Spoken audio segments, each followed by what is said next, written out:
Hello à tous, j'espère que vous allez bien. Je suis ravie de vous retrouver aujourd'hui pour cette nouvelle vidéo, cette toute première vidéo de 2024. J'espère que ce début d'année commence très bien pour vous. Et en ce tout début d'année hivernale, donc nous sommes en pleine saison de l'hiver, j'avais envie de commencer cette année pour vous donner des petites astuces pour vous aider à vous soigner si vous êtes actuellement malade ou pour prévenir les futures pathologies de l'hiver. Et je voulais vous parler des huiles essentielles et vous donner donc mes 3 huiles essentielles préférées de l'hiver, mes indispensables de l'hiver, les 3 que j'ai toujours avec moi et comment les utiliser.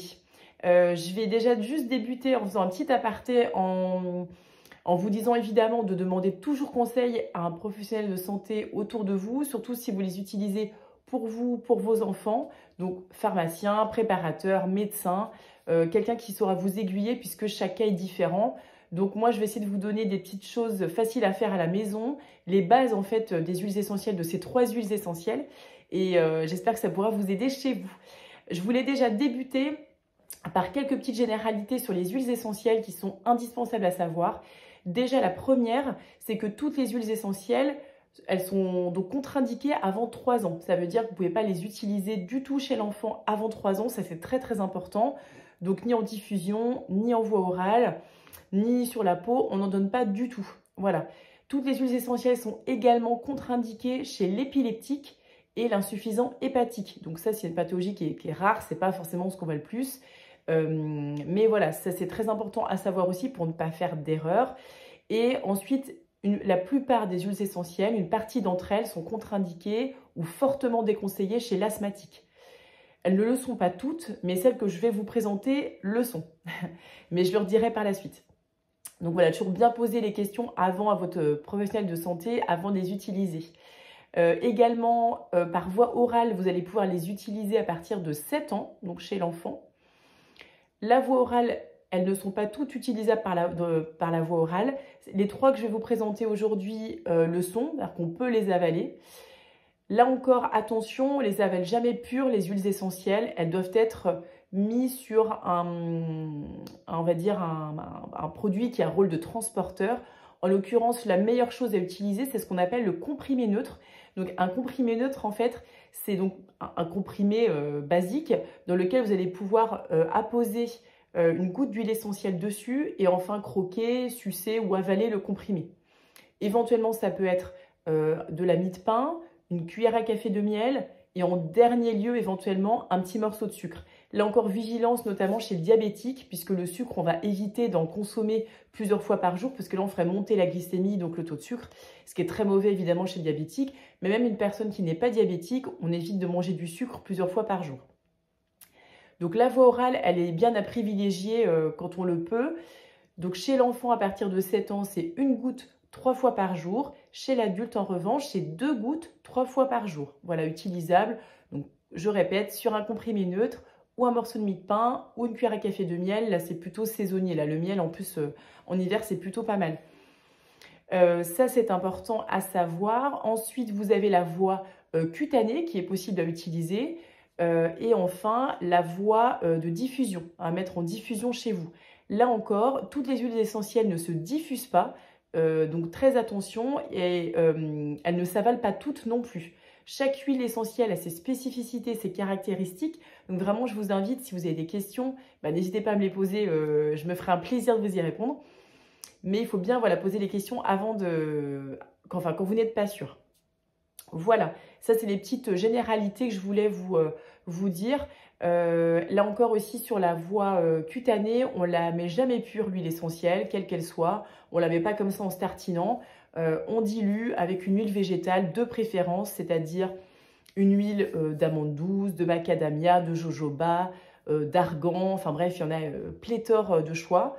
Là encore, subtilité, chaque huile est différente, donc voilà. Mais c'est les 3 voies que vous pouvez utiliser avec des huiles essentielles, avec certaines d'entre elles.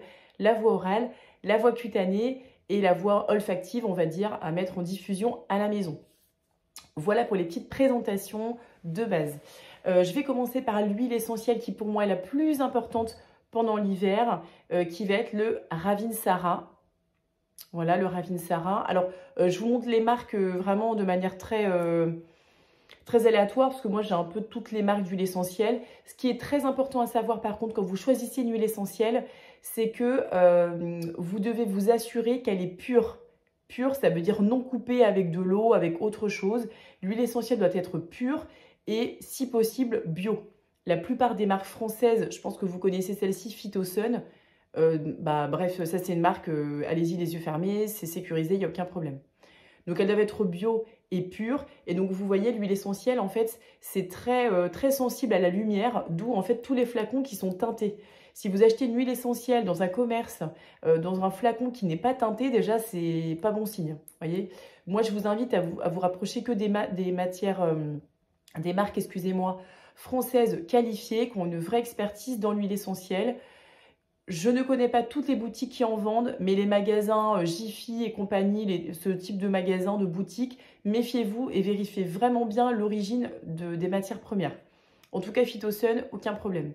Donc le Ravinsara, qui est pour moi l'huile essentielle de l'hiver, vous devez l'avoir avec vous parce qu'elle a comme propriété principale d'être antivirale. C'est un antiviral exceptionnel, le Ravinsara, c'est-à-dire que donc il a une action contre les virus, donc virus quel qu'il soit, parce que l'hiver c'est la porte ouverte à tous les virus évidemment.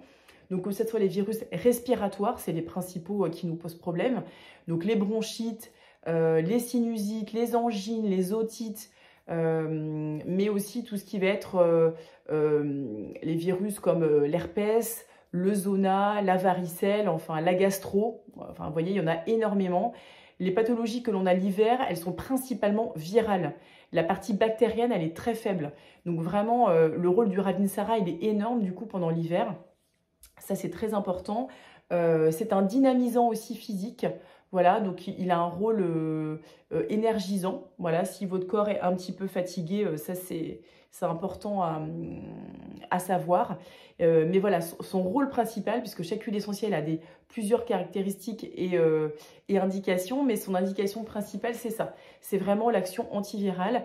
Donc là, moi, je vous recommande, si évidemment vous n'avez pas de contre-indication avec cette huile essentielle, à savoir l'épilepsie, l'asthme, l'âge, encore une fois, je le rappelle, pas avant 7 ans en voie orale, eh bien, moi, je vous conseille de l'utiliser sur les 3 voies. Je vous conseille de l'avaler, de le mettre en cutané et de le mettre en diffusion. Là encore, donc en cutané, ce qui est très bien, c'est vraiment que vous... Alors, là encore, vaut mieux la diluer. Une goutte, éventuellement, peut être mise sur les poignets, par exemple. Une goutte ici, une goutte là.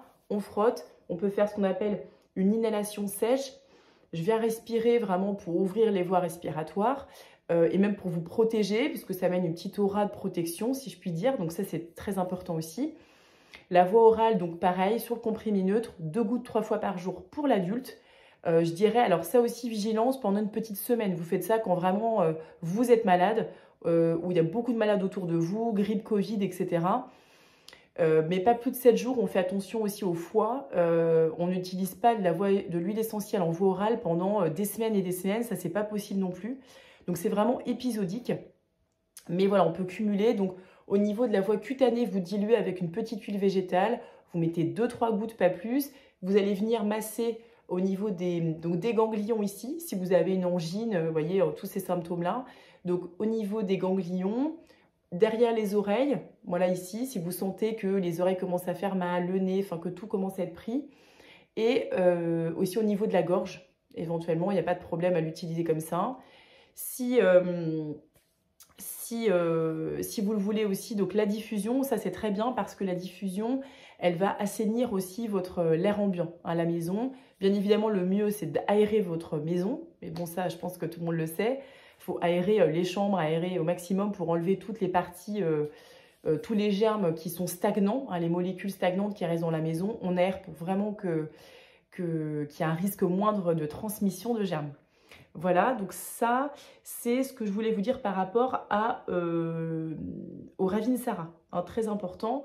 Donc, il faut essayer de retenir ça, parce que ça a d'autres actions, mais principalement, on va le mettre dedans. Hein, on va le mettre dedans dans l'antiviral, voilà, c'est vraiment son rôle phare. Donc, l'antiviral, forcément, on l'utilise le plus pendant la période de l'hiver. Voilà, donc ça, c'est vraiment l'huile de référence. le Ravinsara. En deuxième huile, celle qu'il faut aussi avoir avec vous, c'est l'eucalyptus radié, ou qu'on appelle aussi l'eucalyptus radiata. Voilà, là également c'est toujours chez Phytosun. Il existe 3 types d'eucalyptus. Le radiata est vraiment pour moi indiqué durant l'hiver parce que lui aussi il a une action antivirale, ça c'est très important, mais il est aussi expectorant. Donc expectorant ça veut dire libérer les glaires, faire cracher en fait tout simplement. Ça va fluidifier les sécrétions. Donc expectorant ça veut dire si ici vous êtes encombré, vous avez beaucoup de glaires qui vous gênent. Si au niveau nasal aussi vous avez une sinusite, plein de sécrétions qui sont bloquées, donc avec une gêne à cracher, donc à faire sortir les glaires, ça aura un rôle donc d'expectorant, ça veut dire que ça va faire cracher les sécrétions. Donc vous serez moins gêné, donc moins de tout. Donc évidemment l'eucalyptus radiata, il est très très intéressant pour les pathologies ORL et respiratoires, les bronchites, pareil, les sinusites, les rhumes, rhinites, tout ça, tout ce qui va être lié aux voies respiratoires. Elle est extrêmement intéressante à utiliser donc en voie orale aussi et elle peut être diffusée également. Donc elle est très intéressante pour cette voie-là. D'ailleurs, je vous donne une petite astuce. Si vous avez la grippe, déjà, si vous avez la grippe, j'en suis vraiment désolée pour vous.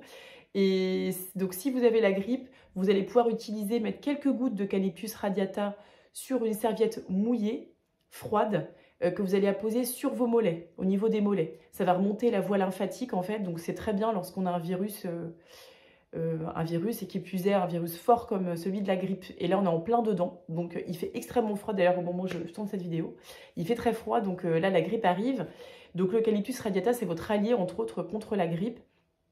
Ça ne veut pas dire que vous ne l'aurez pas du tout, ça veut dire en tout cas que ça va vous éviter d'avoir des gros symptômes et éviter, si vous avez la grippe, de les avoir pendant très longtemps ces symptômes. Voilà, ça c'est très important. Et l'eucalyptus radiata aussi est un très bon tonique physique. C'est-à-dire, si vous avez une grande fatigue, que vous sentez très fatigué moralement, physiquement, c'est un très bon tonique. Donc ça, c'est très bon aussi à savoir, puisque ça va avoir un effet régulateur nerveux, énergisant, harmonisant. Donc ça va vous faire du bien physiquement parlant, ça rend de la tonicité au corps, et donc ça a cette action antivirale expectorante, faire cracher, qui est très intéressant puisque les pathologies de l'hiver, très souvent, elles ont ces symptômes-là. Donc voilà, l'eucalyptus radiata qui est très très importante. Là, je vous fais un peu une présentation sommaire, je pourrais aller un peu plus loin, mais je me dis que voilà, le but c'est que vous ayez un peu des bases, un peu sur ces 3 huiles-là pour savoir comment les utiliser. Donc ça, très important, l'eucalyptus radiata pour ça. Donc là encore, vous pouvez les utiliser comme je vous expliquais avec quelques gouttes d'huile végétale, pareil au niveau des ganglions, derrière les oreilles. Voilà, vous pouvez l'utiliser comme ça aussi. Donc l'eucalyptus radiata, quand vous êtes bien malade, vraiment je vous conseille de le mettre en cutané, c'est vraiment très bien.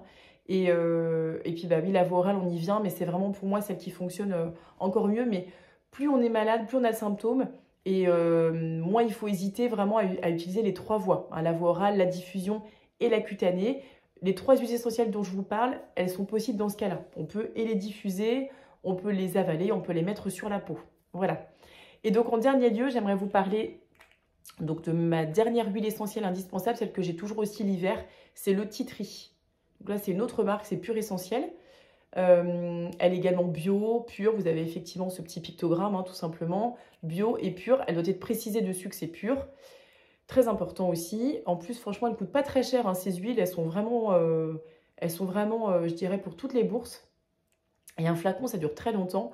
Donc le tea tree. Alors le tea tree, je dirais, il est très intéressant, pas que l'hiver, mais pourquoi plus l'hiver? Parce que son indication principale, sa caractéristique, je dirais, c'est que c'est un excellent anti-infectieux. Donc quand on parle d'infection, infectieux, ça va être des infections bactériennes, infections virales et infections fongiques, mycosiques, c'est-à-dire les champignons. Donc c'est une action antibactérienne à large spectre, ça veut dire que ça va agir sur plein de types de bactéries. Donc là encore, ça peut agir sur tout type d'infection. On parle d'infections bactériennes, évidemment, mais les infections virales aussi. Je ne vais pas les reciter, mais les mêmes que je vous ai dit précédemment. Et également les infections donc mycosiques. Ça, effectivement, ça n'est pas que l'hiver. Quand on dit mycosique, c'est donc les champignons. Donc ça peut être une mycose, par exemple, sur les ongles des pieds.